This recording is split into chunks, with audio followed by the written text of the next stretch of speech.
Big boss ಮನೆಗೆ ವಾಪಸ್ ಬಂದಂತಹ ರಕ್ಷಿತಾ ಒಂದಷ್ಟು ಚೇಂಜ್ ಆದಂತೆ ಕಂಡು ಬರ್ತಾ ಇದೆ.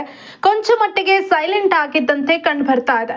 ಬಿಗ್ ಬಾಸ್ ಮನೆಗೆ ವಾಪಸ್ ಬಂದ ಬಳಿಕ ಅಲ್ಲಿ ರಕ್ಷಿತಾ ಶೆಟ್ಟಿ ತೆಗೆದುಕೊಂಡಂತಹ ಒಂದಷ್ಟು ನಿರ್ಧಾರಗಳ ಬಗ್ಗೆ ಒಂದಷ್ಟು ಸ್ಪರ್ಧಿಗಳು ಅವರ ಜೊತೆ ಮಾತುಕತೆಯನ್ನ ನಡೆಸಿದ್ದಾರೆ.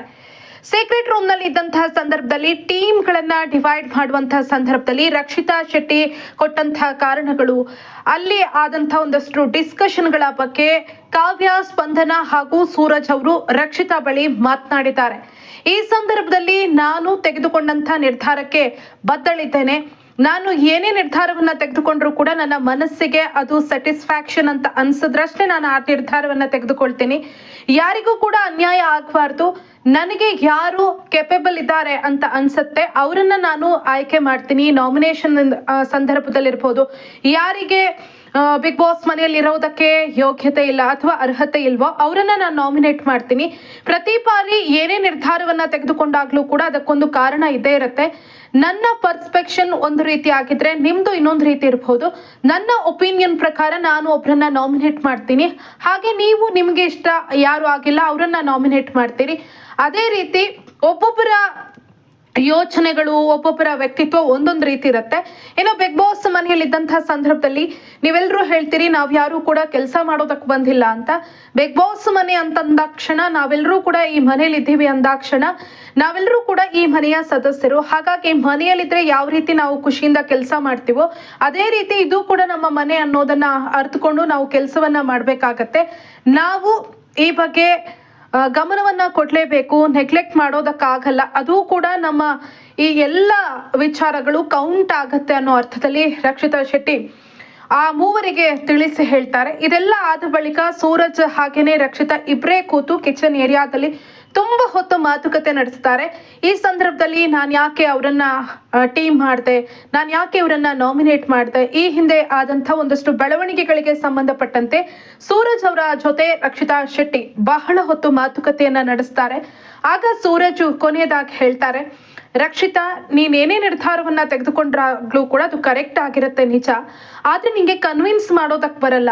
ನಿನ್ನ ಎದುರಿಗಿದ್ದಂತಹ ಸ್ಪರ್ಧಿ ನೀನ್ ತೆಗೆದುಕೊಂಡಂತಹ ನಿರ್ಧಾರ ಸರಿ ಇಲ್ಲ ಅಂತ ಹೇಳಿದಾಗ ನೀನು ಅವರಿಗೆ ಸರಿಯಾದಂತಹ ಎಕ್ಸ್ಪ್ಲನೇಷನ್ ಕೊಡೋಲ್ಲ ಅಥವಾ ಕ್ಲಾರಿಟಿಯನ್ನ ಕೊಡೋದಿಲ್ಲ. ಹಾಗಾಗಿ ನಿನ್ನನ್ನ ಎಲ್ಲರೂ ಕೂಡ ನೆಗೆಟಿವ್ ಆಗಿ ಅಂದ್ಕೊಳ್ತಾರೆ. ನೀನು ಕೊಟ್ಟಂತಹ ಡಿಸಿಷನ್ ಸರಿ ಇರಲ್ಲ, ಅಥವಾ ನೀನು ಯಾವಾಗ್ಲೂ ಕೂಡ ಯಾವ್ದಾದ್ರು ಪ್ರಶ್ನೆಗಳನ್ನ ಕೇಳಿದಾಗ ವಾಪಸ್ ಉಲ್ಟಾ ಅದಕ್ಕೆ ಉತ್ತರವನ್ನ ಕೊಡೋದಕ್ಕೆ ಎಸ್ಕೇಪ್ ಆಗ್ತೀಯಾ, ಈ ರೀತಿಯಾದಂತಹ ಆರೋಪಗಳನ್ನ ಮಾಡ್ತಾರೆ. ನಿನ್ನ ಜೊತೆ ಇದ್ದವರೇ ಒಂದಷ್ಟು ಜನ ನಿನ್ನ ವಿರುದ್ಧವಾಗಿ ಈಗೀಗ ಮಾತಾಡೋದಕ್ಕೆ ಪ್ರಮುಖ ಕಾರಣ ನೀನೇನಾದ್ರೂ ಹೇಳಿದ ತಕ್ಷಣ ಅದಕ್ಕೆ ಸರಿಯಾದಂತಹ ಕ್ಲಾರಿಫಿಕೇಶನ್ ಅನ್ನ ಕೊಡೋದಿಲ್ಲ, ಎಕ್ಸ್ಪ್ಲನೇಷನ್ ಅನ್ನ ಕೊಡೋದಿಲ್ಲ. ಹಾಗಾಗಿ ಸಾಕಷ್ಟು ಜನ ನಿನ್ನನ್ನ ತಪ್ಪಾಗಿ ತಿಳ್ಕೊಳ್ತಾರೆ ಅನ್ನೋ ಮಾತನ್ನ ಹೇಳ್ತಾರೆ. ಈ ವಿಚಾರವನ್ನ ಯಾಕೆ ಸೂರಜ್ ಹೇಳ್ತಾರೆ ಅಂದ್ರೆ, ಗಿಲ್ಲಿ ಅವರು ಕೂಡ ಇತ್ತೀಚೆಗೆ ರಕ್ಷಿತಾ ಅವರ ಬಗ್ಗೆ ಒಂದಷ್ಟು ವಿರೋಧವಾಗಿ ಮಾತನಾಡೋದನ್ನ ಗಮನಿಸಿದ್ದೇವೆ. ರಘು ಅವರು ನಾಮಿನೇಟ್ ಆದಂತಹ ಸಂದರ್ಭದಲ್ಲಿ ಅದರ ಹಿಂದೆ ರಕ್ಷಿತಾ ಒಳ್ಳೆ ಉದ್ದೇಶ ಇಟ್ಕೊಂಡು ಮಾತನಾಡಿದ್ರು ಕೂಡ, ಅವರನ್ನ ನಾಮಿನೇಟ್ ಮಾಡಿದ್ರು ಕೂಡ ಅಲ್ಲಿ ರಘು ಅವರು ಬೇಜಾರ್ ಮಾಡ್ಕೊಳ್ತಾರೆ. ರಜತ್ ಅವರು ಕೂಡ ರಕ್ಷಿತಾ ಕೆಲವೊಂದು ಸಂದರ್ಭದಲ್ಲಿ ಈ ರೀತಿ ರಿಯಾಕ್ಟ್ ಮಾಡಬಾರ್ದಿತ್ತು, ನಾಮಿನೇಟ್ ಮಾಡುವಂತ ಸಂದರ್ಭದಲ್ಲಿ ನನ್ನ ಜನರಿದ್ದಾರೆ ಅಂತ ಅಂದ್ಕೊಂಡು ನಾಮಿನೇಟ್ ಮಾಡಬಾರ್ದು, ಈ ರೀತಿಯ ಕಾರಣಗಳನ್ನ ಕೊಡಬಾರ್ದು ಅಂತ ಹೇಳಿರ್ತಾರೆ. ಇದೆಲ್ಲವನ್ನ ಕೂಡ ಗಮನದಲ್ಲಿಟ್ಕೊಂಡು ಸೂರಜ್ ಒಳ್ಳೆ ಸಜೆಷನ್ ಅನ್ನ ಕೊಡ್ತಾರೆ ರಕ್ಷಿತಾಗೆ. ನಿಜಕ್ಕೂ ಸೂರಜ್ ಅವರು ಹೇಳಿದ್ದು ಕರೆಕ್ಟ್. ನೀನು ತೆಗೆದುಕೊಳ್ಳುವಂತಹ ನಿರ್ಧಾರ ಕರೆಕ್ಟ್ ಇರುತ್ತೆ ರಕ್ಷಿತಾ, ಆದ್ರೆ ಅದನ್ನ ನೀನು ಸಮರ್ಥಿಸಿಕೊಳ್ಳುವಲ್ಲಿ ಎಡವ್ತಾ ಇದೆಯಾ. ನೀನು ಅದಕ್ಕೆ ಸರಿಯಾದಂತಹ ಸಮರ್ಥನೆಯನ್ನ ಕೊಡೋದಿಲ್ಲ. ನೀನು ಎಲ್ಲವೂ ಕೂಡ ಸರಿಯಾಗಿದ್ರು ಕೂಡ ಅದಕ್ಕೆ ತಕ್ಕದಾದಂತಹ ಉತ್ತರವನ್ನ ಕೊಡೋದಿಲ್ಲ. ಹಾಗಾಗಿ ನಿನ್ನನ್ನು ಎಲ್ಲರೂ ಕೂಡ ನೆಗೆಟಿವ್ ಆಗಿ ತೆಗೆದುಕೊಳ್ತಾರೆ. ಆದ್ರೆ ನಾನು ನಿನ್ನನ್ನ ಅರ್ಥ ಮಾಡ್ಕೊಳ್ತೀನಿ, ನನಗೆ ಅರ್ಥ ಆಗಿದೆ ನೀನು ಕೊಟ್ಟಂತಹ ಕಾರಣಗಳಿರ್ಬೋದು, ನೀನು ಕೆಲವೊಂದು ಸಂದರ್ಭದಲ್ಲಿ ಕೊಟ್ಟಂತಹ ಕ್ಲಾರಿಫಿಕೇಶನ್ ಇರ್ಬೋದು, ಅದೆಲ್ಲವೂ ಕೂಡ ನನ್ಗೆ ಅರ್ಥ ಆಗಿದೆ ಅಂತ ಸೂರಜ್ ಹೇಳ್ತಾರೆ. ಸೂರಜ್ ಈ ರೀತಿ ಹೇಳಿದ್ದಲ್ಲದೆ ಇನ್ನೊಂದು ವಿಚಾರವನ್ನ ಗಮನಿಸಬೇಕು.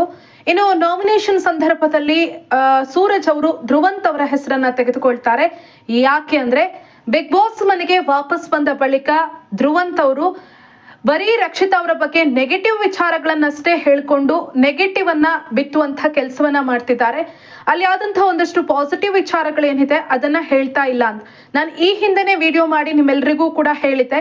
ಅಶ್ವಿನಿ ಅವರನ್ನ ಧ್ರುವಂತ್ ಅವರು ಹೊಗಳಿದ್ದನ್ನ ಅಶ್ವಿನಿ ಅವರ ರಕ್ಷಿತಾ ಅವರು ಏನು ಧ್ರುವಂತ್ ಅವರ ಮುಂದೆ ಅಶ್ವಿನಿ ಅವರ ಬಗ್ಗೆ ಒಂದು ಒಳ್ಳೆ ಮಾತನ್ನ ಹೇಳಿದ್ರು.